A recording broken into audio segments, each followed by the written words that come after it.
in the design process. And what does value mean anyway?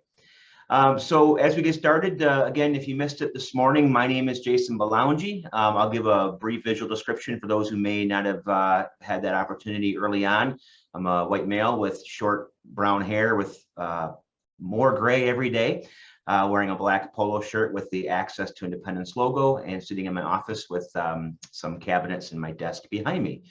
I wear a couple of hats. I'm, as Jason mentioned, the executive director of Access to Independence here in Madison, Wisconsin.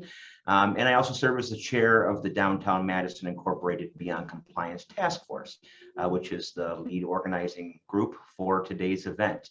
And so with that, I'm going to give our panelists each a minute to introduce themselves. I will call on each of them and they will unmute and then share a bit about who they are. And we're going to start with my good friend, Wendy Weiler. Wendy, good morning. Hey, Jason. Thank you for including me in this group, and I'm really excited to contribute. Again, my name is Wendy Weiler, and I use the pronouns she, her, and I'm a 50-something white woman with long, dark, curly hair, and I'm wearing a blue top. And I'm sitting in front of an abstract painting hanging on a red wall. I'm a board member, along with Jason, for Access to Independence in Madison, Wisconsin, as well as a member of Downtown Madison Inc.'s Beyond Compliance Task Force. I have a lived disability for over 30 years. I have a spinal cord injury and am a full-time wheelchair user. And using my lived experience along with a law degree, I have been able to work on several community and business and large building accessibility projects since about the 1990s. So that's me. Thank you. All right. Thank you, Wendy. Next up, Kevin. I'll have you introduce yourself once you unmute. Thank you, Jason. My name is Kevin Donahue. I'm a 59-year-old long-haired architect with Strang. I work in our Waukesha office. We have a Madison office and a Waukesha office. I've been an architect for, 30-some years now. And I'm sitting in front of a back screen of our office logo and name, which is Strang. This is pretty standard for all of our meetings. Otherwise, you get to stare at a blank wall. I'm looking forward to today because of, well, as an architect, I have to deal with accessibility on a daily basis when designing spaces, constructing buildings, and we often fall into just looking at the code. And so today I'm hoping to learn more about what is actually needed versus just meeting the code. Thank you. Great. Thank you, Kevin. And finally, Jenny, coming, I believe, still from the East Coast. Jenny, go ahead and unmute and introduce yourself. Yes, my name is Jenny Fryman. I am a white woman in her 20s, medium length brown curly hairs with a blurred background, so can't see anything. I am hailing from the East Coast. I live in New York and I work for a nonprofit based out of Long Island called the Disability Opportunity Fund. Been in business for 15 years, almost 15 years. And I am spearheading the operations of the Schoolhouse Hotel, which is owned by the Disability Opportunity Fund and is the first completely accessible hotel, what we believe to be in the world. Still trying to have people prove us wrong, we hope. And the Schoolhouse Hotel is in White Sulphur Springs, West Virginia. So very excited to share everything with that and speak with everyone here today. All right. Thank you so much.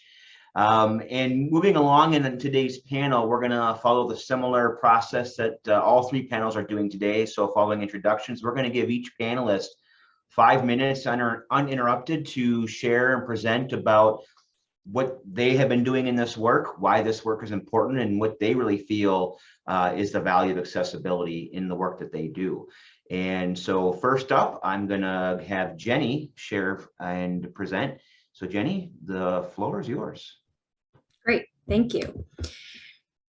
So about 3 years ago, my parents stepped into this small town called White Sulphur Springs, West Virginia. It was devastated by a flood in 2016. So many of these stores and buildings there sat desolate. Fast forward about 2 years ago, they decided to purchase some buildings in that town.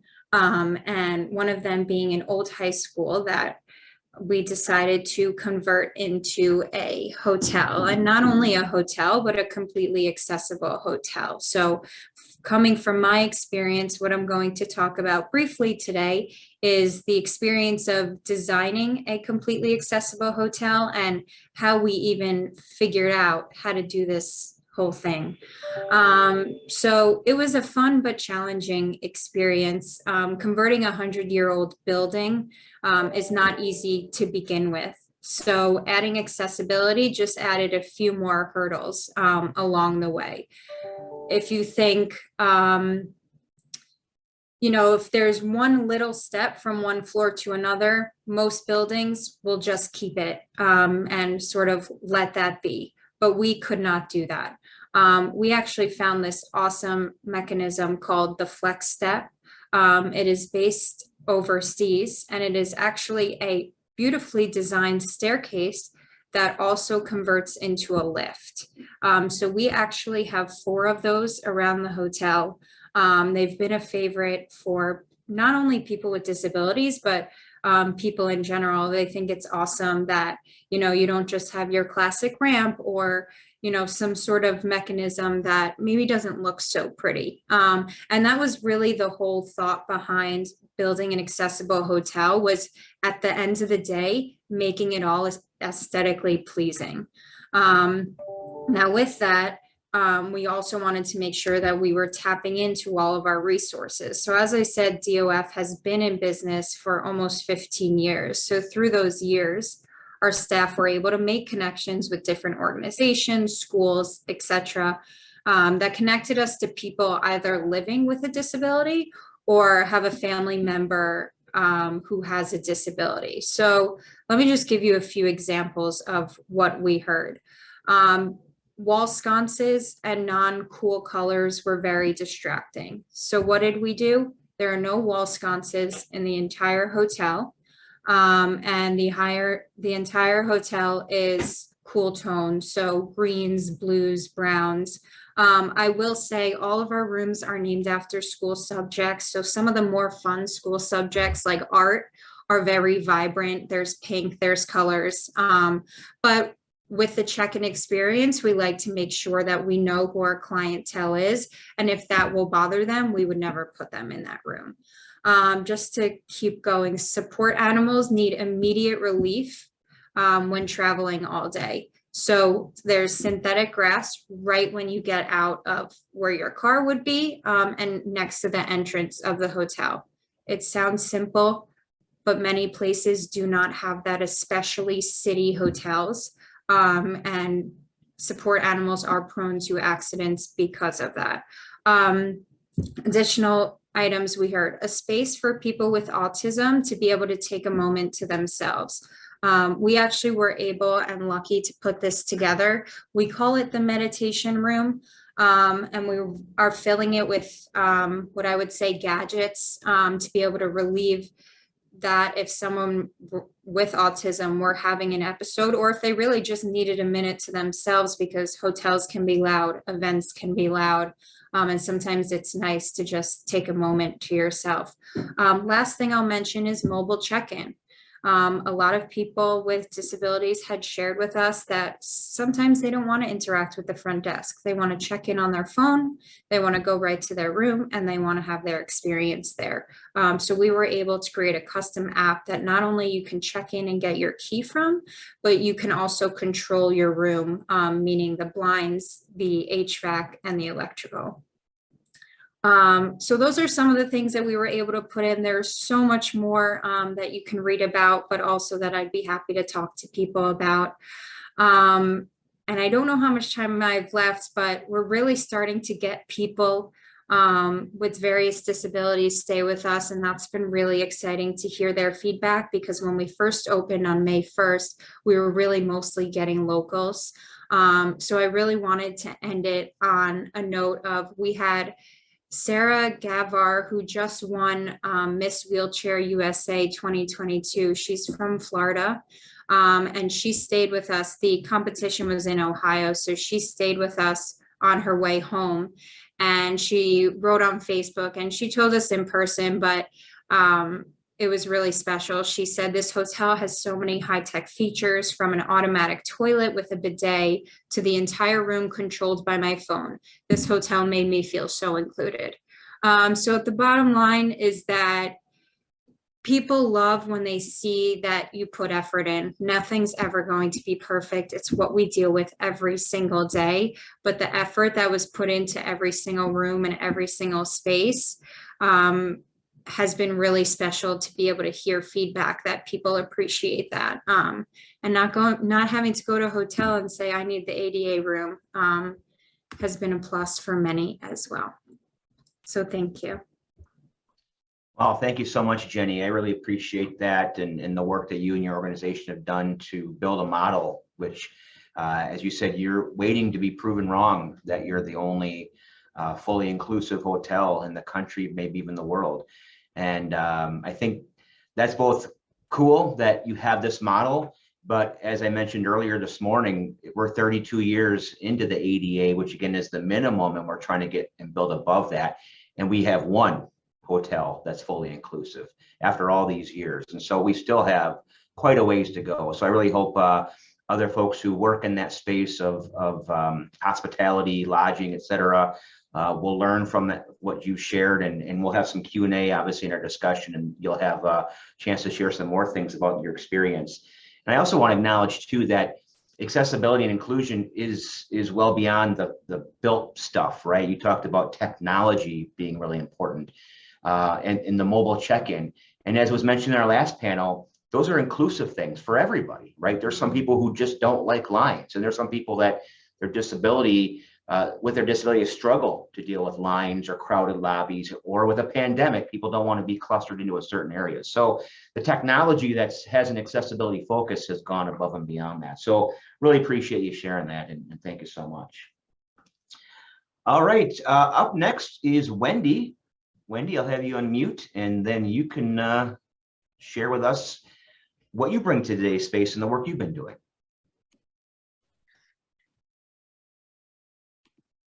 Hi.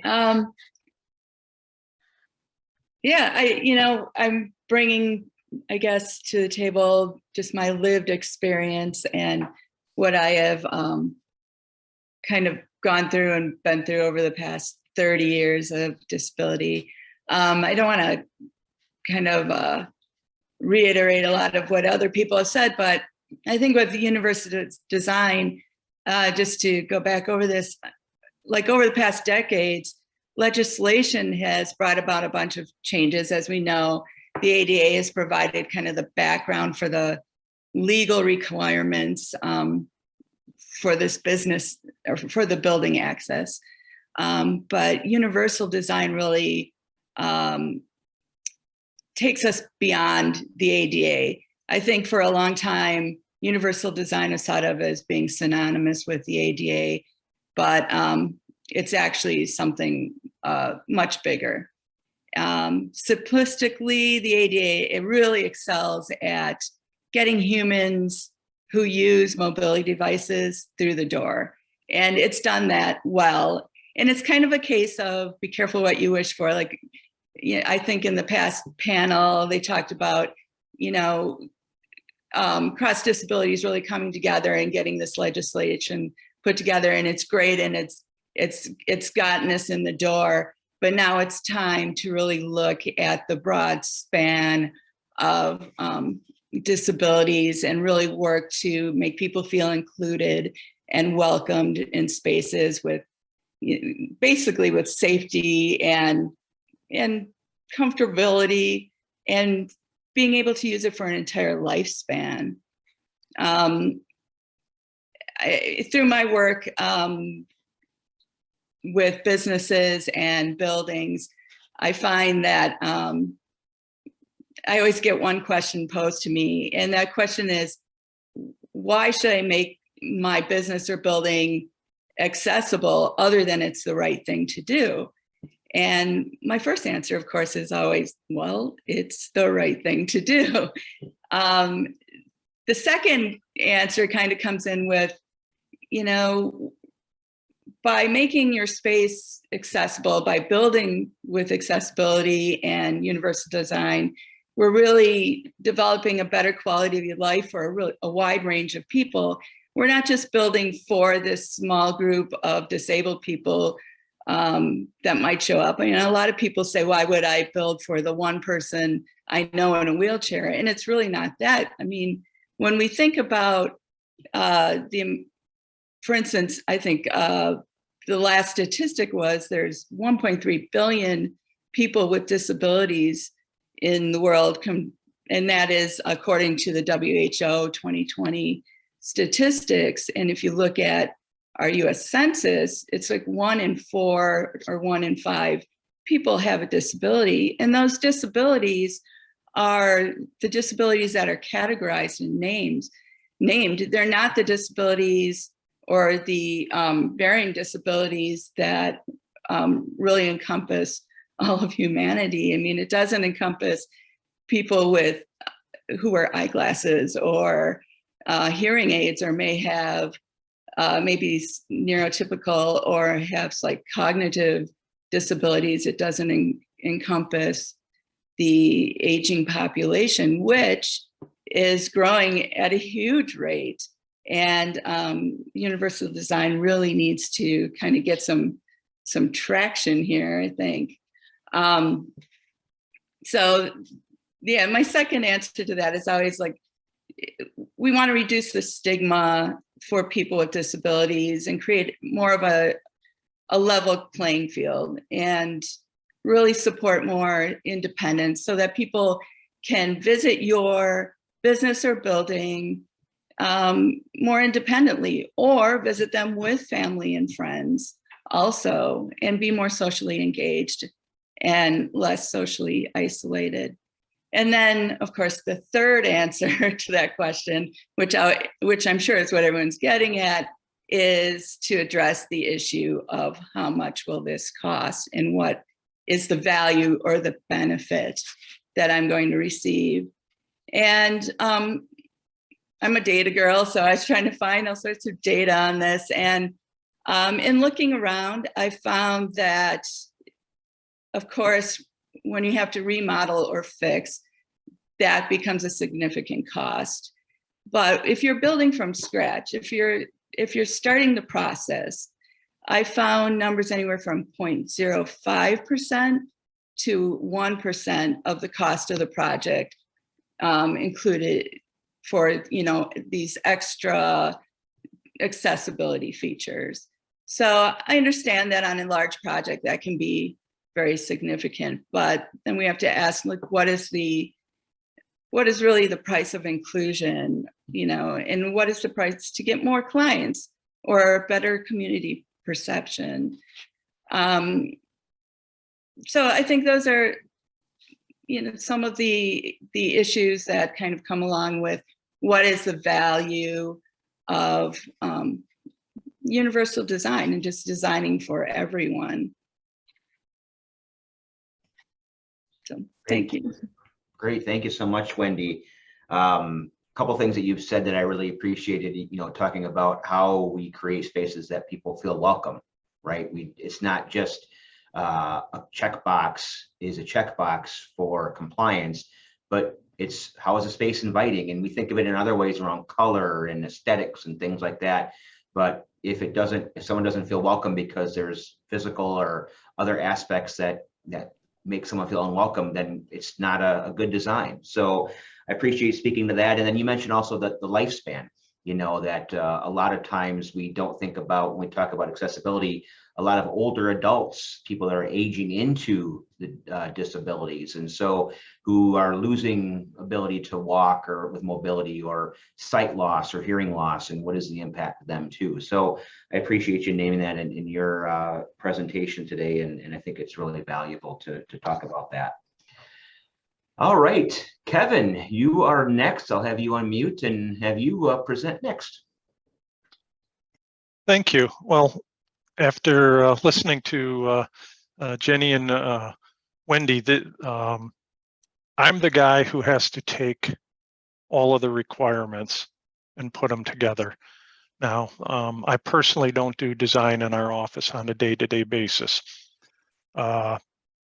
I have other duties. My projects I mostly deal with are restoration and door hardware. And most people think, my God, you spend your days looking at doorknobs, but start to think about something as mundane as door hardware. Someone who has issues who cannot use a door handle, someone who has to approach a door with a set of crutches, with a walker, with a wheelchair. How do they get in? How does someone blind or visually impaired even find the door? These are things we deal with every day. And, in all honesty, the one thing that we're constantly hit with in architecture are challenges for inclusion. And too often, it does come down to a checklist. Are you meeting these various codes? How can you provide the most universal design to the most people for a reasonable cost? How do you do something that provides universal design for one group without negatively impacting the other? And these are challenges, and there are no right answers. One thing that can be a little frustrating for an architect is when the client does not express any of these requirements in the program that they've developed for us. They tell us their needs, and quite often, something like accessibility doesn't even appear in the program. It's assumed that because there are codes, either federal, state, or local, that this is taken care of. But remember, any type of code, whether it's accessibility or an engineering code, that's about meeting the minimum. And you really need the participation of your client and your client's user groups to come in and say, hey, in addition to this, it would be very helpful if we could be able to do this or that. If I can be able to get to the front desk of the office without having to go up these set of stairs, without having to call out to someone to say, I'm sorry, I'm visually impaired. Can you lead me to the front desk? I listened to a couple of podcasts, and there's a very nice podcast on art called Waldy and Bendy Adventures in Art. It's a British podcast. An art historian and a conservator talk about art. And in one of their episodes, season 3, episode 8, they spoke with a woman named Joanna Wood. And Joanna Wood is now the chair of trustees at Vocal Eyes. This is a group, it's a nonprofit group that advocates for the blind and visually impaired in the arts world and in the heritage world. And it's the idea that, hey, just because someone is blind does not mean they should not be able to go to an art museum or a historic structure. And their interview presented some very interesting points that for me as an architect, I never thought about. The idea that someone coming to a public building who is visually impaired, finding the door, coming in, and then what do I do next? And sometimes it's not simply a physical design solution. Sometimes it is a operations and personnel solution working in conjunction with the physical environment. But one of the things today, and I'm excited to be here and hearing both Wendy and Jenny's experiences here and requirements, and I really want to hear more from Jenny on what it took to do the design for this hotel. But the idea is we can go above and beyond the bare minimums of ADA. It makes sense to. It makes economic sense because having more people visit my business makes it more profitable for me. Having a broader range of employees who are able to work in my facility makes it profitable for the business. The social sense of inclusion, the idea that just because you have some sort of difficulty or impairment should not mean that you should not be included in our world. And so for me, I'm hoping to hear more about the experiences as well as relate some of my experiences and be able to add that back into my practice and into the practice of all the architects here at Strang. This is an important topic. And like I say, it's one that often never gets mentioned in a building program. Well, thank you so much, Kevin. I really appreciated all the points. Again, you talked about we need to just get beyond this checklist, right? The checklist is sort of that tool that gets utilized, and there's so much more to this than the checklist. And you talked about the profitability of accessibility and inclusion. And there's a phrase that we use in our accessibility services work, which is good access is good business. More people can be more, there's more customers spending more money. People with disabilities have money too, and do a variety of work, and they have a significant amount of financial contribution to this country. So to ignore an entire subset of our population is really quite essentially foolish.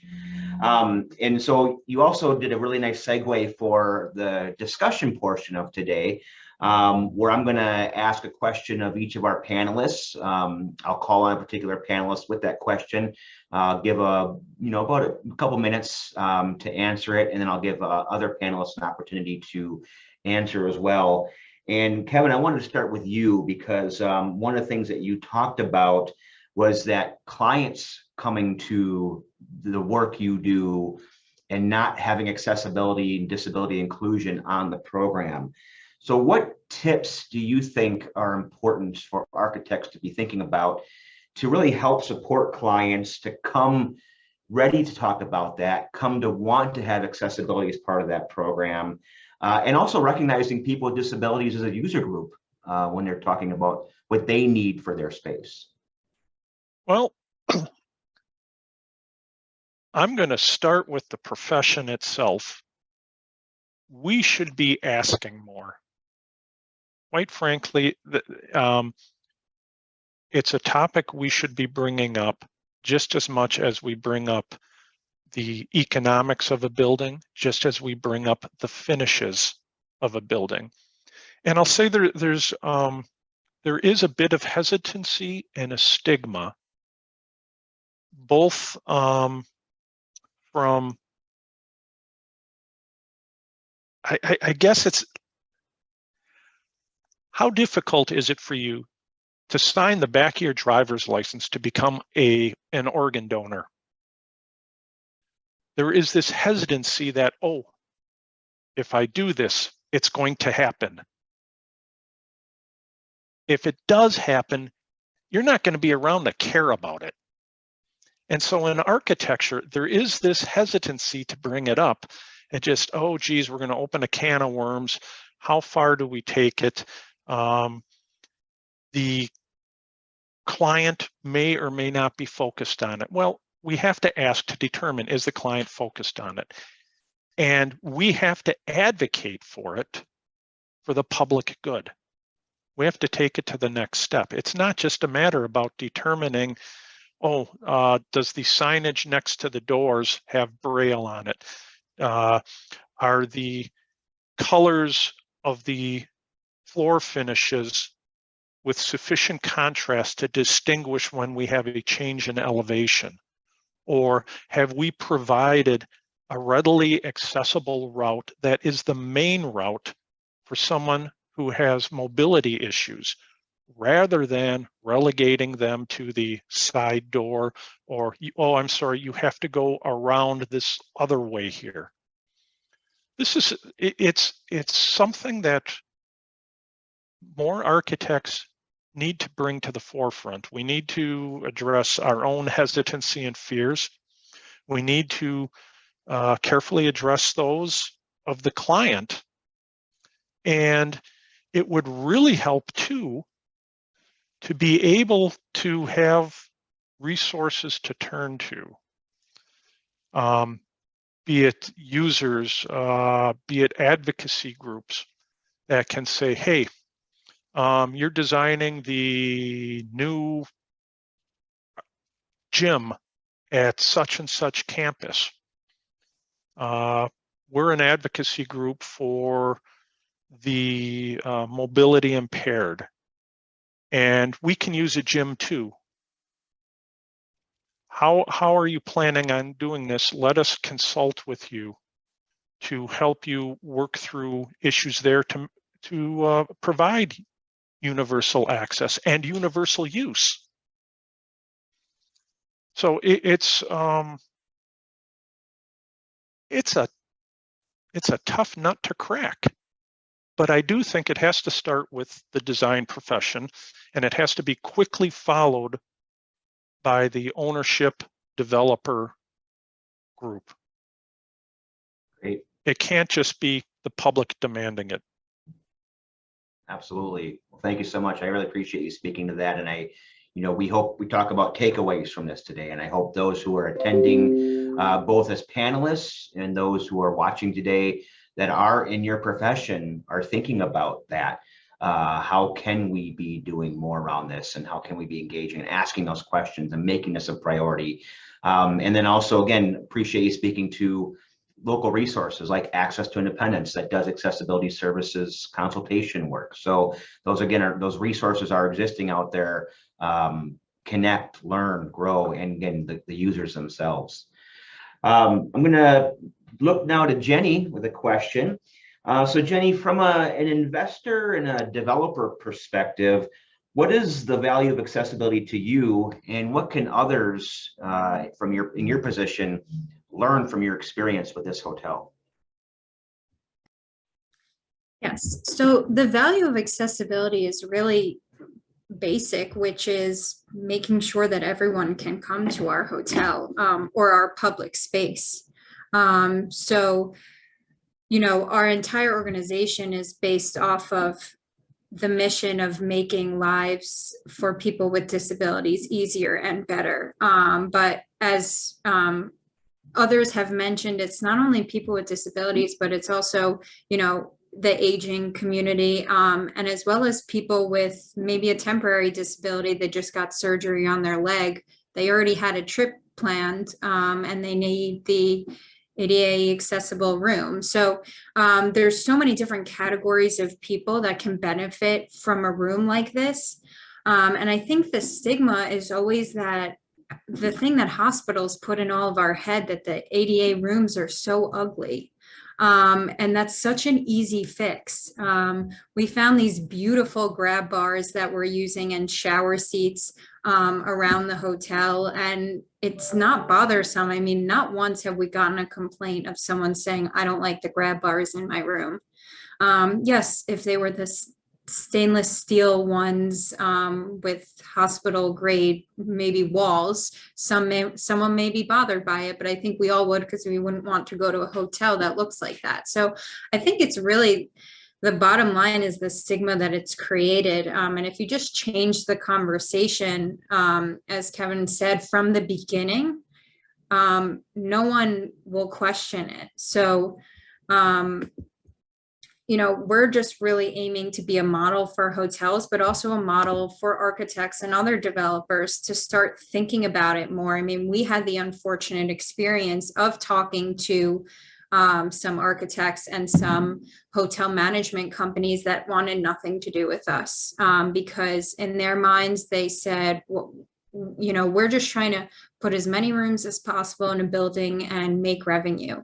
And we're still making money, and we have a 30 rooms, we're a boutique hotel. And the value for someone who doesn't have a disability is that your bathrooms are huge. Value for someone with a disability, your bathrooms are huge. It's the same value. And the rooms are really spacious with minimal furniture.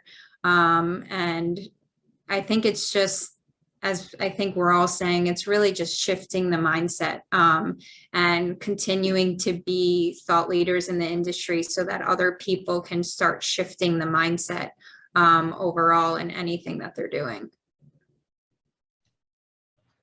Great, thank you so much. And I forgot to give other panelists a chance to reply to Kevin. So really, do any panelists have any comments to add to Kevin or to Jenny's answers to their questions? If so, I'll have you on mute. If not, I'll go on to the next question. All right, then I'm going to go on to Wendy. Wendy, as a person with a disability, can you just, and someone who's been engaging in accessibility work for a number of years, can you describe an example where a project truly valued accessibility, included people with disabilities in the design process, and went well beyond minimum compliance? You put me on the spot here because there's so many. I guess, you know, I just from my personal experience, I'd like to say, I don't know that there's any one particular place. I think that architects and designers are really starting to embrace more universal design. I'm finding that a lot of, well, for instance, okay, I've been working on a project in Madison, Wisconsin for a youth art center. The architect there was very accommodating to me. I am a board member for the youth art center, and I asked to be in on the discussion. And they were very generous and let me, you know, talk about accessibility and look at their plans initially and really go through it. And then I was able to take a walk through towards the end of completion of that building. And what I really liked about the process was, you know, being able to take my lived experience and look at things from my perspective, because I think people with disabilities have a different perception of space, like what are impediments, or, you know, what could be more useful, or like how the space is used or flows. Something that I think, unless, like for me, sitting in a wheelchair, unless you're sitting in the wheelchair, you don't really understand sometimes how, say, a wheelchair can't move laterally, or, you know, they're just like flooring choices and transition choices on flooring can make a huge difference to someone. And the other part of what the designer talked about was creating flexible spaces. And to me, I feel that's a very important thing when we're talking about including everyone. where it can be set up for people, different groups of people, specific groups of people, or just be able to be flexible where you have, for instance, like higher seating, like bar seating, or lower table seating, or parts of furniture that can be moved around and moved out of the place. And I think those types of considerations are really important when designing a space. Great, thank you for sharing your own example, and the value of lived experience is incredible. And I think the title of this session is the value of accessibility. And I think an extension of that is the value of lived experience, and how not only how can architects and the clients and others be pulling people into the design process, into the build process, into that sort of post-evaluation process. Did it actually go according to plan, and is what we envisioned and designed and built what we expected and working the way we expected to do, is so critical. But I also think in addition to that, another aspect of the conversation to the value of lived experience is making sure that we compensate people for their time, that we don't just utilize people to, again, check boxes. So instead of checking the ADA boxes, now we might be thinking we're going to check the user group box. And how are we doing that in a meaningful and non-tokenizing way? And how are we compensating people for their time? Because lived experience is experience. You've gained that over time. You have something to share. So your example is really helpful, and I appreciate you speaking to that. I've got, I think, time for one more question before I do. Anything, Kevin or Jenny, that either of you would like to add to what Wendy had to share? Go ahead. Real quickly, and I think it's something I just vaguely touched on previously, but Wendy really brought this to the forefront when she's talking about flexible spaces. One of the things as an architect that I struggle with is the fact that, codes direct you to do something or to avoid something, but they often don't leave you the leeway to kind of get something, so being flexible with a space is a great goal, and it is achievable, but it's not as easy as a lot of people think, because sadly, because of codes and regulations, which I believe are needed, you do end up checking boxes. It's just, okay, I'm checking the box, but I'm also coloring outside of the lines. And to me, that's where the fun begins. That's where the true design and architecture comes forth. Another thing to quickly recognize is not everyone is going to be optimally satisfied with a solution. Case in point, a ramp up existing stairs versus having a lift to the side. There is no uniform consensus. Some people rather take the ramp, some people rather do the lift. If you can only do one, someone's not going to be satisfied. And we have to accept that, but that doesn't mean that we shouldn't be providing something. Great, thank you, Kevin. And I think I would add to that too is, what haven't we thought of yet? You talked about coloring outside the lines and the fun part.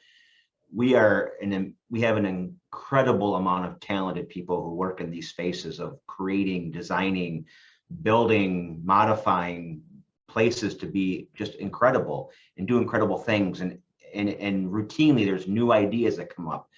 Let's apply that same ingenuity and creativity to this work of accessibility and inclusion. As Jenny talked about, making it aesthetically pleasing. It doesn't feel institutional, and it doesn't have to feel like an afterthought. And what hasn't been thought of in the design world and the technology world as well to help solve these problems, to get closer to what would work for the most people possible. Because you're right, sometimes it is personal preference. It may accomplish the same thing, but it still may be a preference for some people. But we we in the end don't want to have barriers created by doing one solution and then now somebody else has an accessibility problem. And we see that, folks, it might be a physical solution, a solution for physical accessibility, and somebody who may have vision loss now has a barrier as a result of that. So there's things like that that we want to certainly be careful of. But again, creativity, ingenuity can help us get further. Jason, can I add one more thing? You sure can. I'll give you one more minute. As a disabled person, one of the big things is social isolation or just feeling isolated from the group. And I think in design, and universal design brings this up, one big thing is equity in design. For instance, like you're building grand staircases to a second level, but the elevator is put in the back of the building or something on that order, right? So I think equity is one of those things that really needs to be brought to the forefront too. And I think that's why like Jenny's project is so, exciting and intriguing, is because all of those inclusion, aspects are brought together. It's not separate. It's not you have to go through the kitchen in order to get to the restaurant. It's, you're there, you're included, you're part of the mix. Well said. Thank you so much, Wendy. All right, panelists, we are at the final portion of this panel, which is the closing remarks. And what is the takeaway that you each want to share for those who are attending today to help, as we said in the last panel, move the needle on this topic? What do we want to do? So I'll call you out each, and then you'll have about a minute to respond. Wendy, I'm going to have you be the first for closing remarks. I guess for me, I really like to know what is an actionable takeaway from all of this for people from the disability community and beyond to have input in the design process from the beginning. What maybe would you feel would be the best way to do that? Should it be a website? Should it be a consulting firm? Should it be a community group? Should we go through, some of the state commissions? Like what would be, what would be best and cost effective and hit all the boxes, that we can really make this happen and be part of this community, bring these voices together so that we can make sure that while we're building buildings, the buildings are equitable and they are inclusive of everyone. Great, thank you, Wendy. Jenny, you're next for closing remarks. Thanks. I think the biggest thing, and I've mentioned this before, is one, leaning on your resources. As Wendy said, it could be a group, it could just be a friend or a family member. Getting one singular opinion on how you can change the design of a building changes the whole thing. But also don't be scared about what kind of feedback you're going to get. We're dealing with that every single day of people giving us feedback. A lot of positives, some negatives. You're never going to be able to include every single person in this world because everyone has so many different preferences, but it's about putting that effort in. And I think so many people are scared to put that effort in, but if you just put a little bit in, it goes such a long way. And that's really what I've gotten most out of this project, is putting a little bit and getting a lot. And I encourage everyone else to do the same. Thank you, Jenny. And Kevin.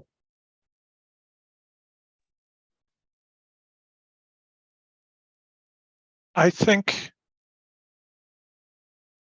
the strongest takeaway for me, or next step, is really getting the builder, the owner, to advocate.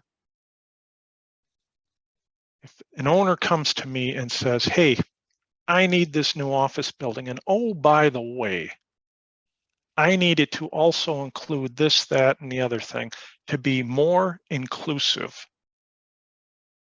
to allow a broader range of the public, to attract people rather than them just kind of look at it and go, yeah, that's another place I can't go. And I think it's also on the community trying to come in and, one, always personally advocate, but two, to be able to make the resources known out there to owners, to developers, to designers, to the community itself. The idea that, hey, here's a resource, you can make use of it. The AIA in Wisconsin, I think, needs to tie into this more. This is something that I think there's room for general advocacy on this. People hate being told you got to do it because it's code. Do it because there's an economic incentive. You can make a profit. Mm-hmm. Well, thank you so much, Kevin. Wonderful takeaways, some real systemic thinking, which I love to chat about. We're a couple minutes over time. That's okay. It's been a wonderful panel. Thank you to all three panelists for today. Terrific conversation and takeaways. For those of you attending, we're going to be coming back at 11:30 for the final panel today, which is multifamily housing with universal appeal, moderated by Wendy Dwyer. So you'll use the same link to connect with the next panel, and I look forward to seeing many of you hopefully tonight for the in-person networking event.